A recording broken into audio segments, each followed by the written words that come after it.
রাষ্ট্র যদি ঠিকমতো ফাংশন না করে, আমলারা ঠিকমতো যদি কাজ না করে, তাহলে তাদেরকে ক্ষতিপূরণ দিতে হবে, ক্ষতিপূরণের আওতায় আনতে হবে, তাদেরকেও শাস্তির আওতায় আনতে হবে যদি ঠিকমতো তারা দায়িত্ব পালন না করে। মহিউদ্দিন রনি তো তিনি এই পানিটা কিন্তু একদম ড্রেনের পানি, ময়লা পানি। এখানে যে পিচ্ছিল অবস্থা, এখান থেকে পরে তোর হাত পা ভাঙতে পারে। তো এগুলো তো হচ্ছে রিস্কি, এগুলো আমাদের নাগরিক অধিকার খর্ব করে। আমরা আসলে আপনাদের কাছে এইটুকু প্রত্যাশা রাখি যেন অতি দ্রুত এই সকল সমস্যাগুলো সমাধান হয়, সমাধানটা যেন করা হয়।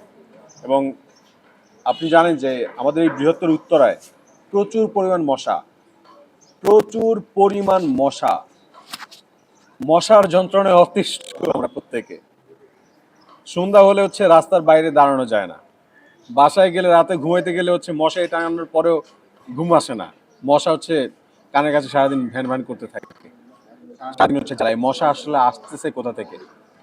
মশা আসতেছে, আপনি একটু দেখবেন যে এখানে মশাগুলো সব এই পানিতে, মশার লার্ভা হয় এইখানে, এই জমে থাকা পানিতে।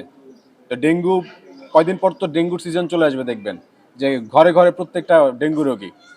এখনই যদি আপনি এই যে রাস্তাটা, এটা যে ঠিক করা হইলো না, সিটি কর্পোরেশন যে ঠিক করলো না রাস্তাটা, এখানে যদি প্রচুর পরিমাণ মশা হয়, এডিস মশা হয়, তারপর ডেঙ্গু রোগ হয়, কোনো রোগী বা এই এলাকার কোনো নাগরিক অসুস্থ হয়ে যায়, তখন আপনারা আসলে কি করবেন? আপনার যে ক্ষতি হবে, এই এলাকাবাসীর যে ক্ষতি হবে, আপনি হাসপাতালে যাবেন, আপনাকে হাসপাতালে বিল ভরতে হবে, আপনার নিজের টাকায় ভরতে হবে, তাই না? সিটি কর্পোরেশন যে এটা দায়িত্ব নিল না, বরং তারা যে আপনাকে একটা মৃত্যুকূপ তৈরি করে দিয়ে আপনাকে মারছে, আপনার হচ্ছে ক্ষতি করছে, তারা কি এটা ভর্তুকি দিবে?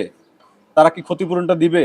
তো আসলে এই ক্ষতিপূরণ দেওয়ার বা ক্ষতিপূরণ নেওয়ার যদি কাজ না করে ঠিকমতো, রাষ্ট্র যদি ঠিকমতো ফাংশন না করে, আমলারা ঠিকমতো যদি কাজ না করে, তাহলে তাদেরকে ক্ষতিপূরণ দিতে হবে, ক্ষতিপূরণের আওতায় আনতে হবে, তাদেরকেও শাস্তির আওতায় আনতে হবে যদি ঠিকমতো তারা দায়িত্ব পালন না করে।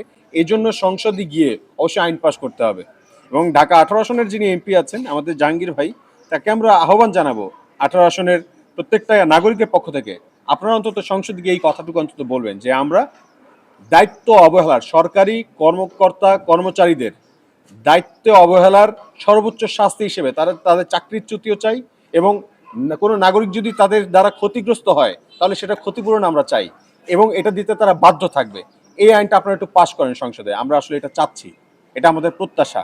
নয়তো যদি এই জবাবদিহিতার জায়গা নিশ্চিত না করা যায়, তাহলে এরকম রাস্তা এরকমই থাকবে, পানি সারা বছরই থাকবে, সারা বছর এখানে মশা হবে, ডেঙ্গু রোগে মারা যাবে আপনার সন্তান।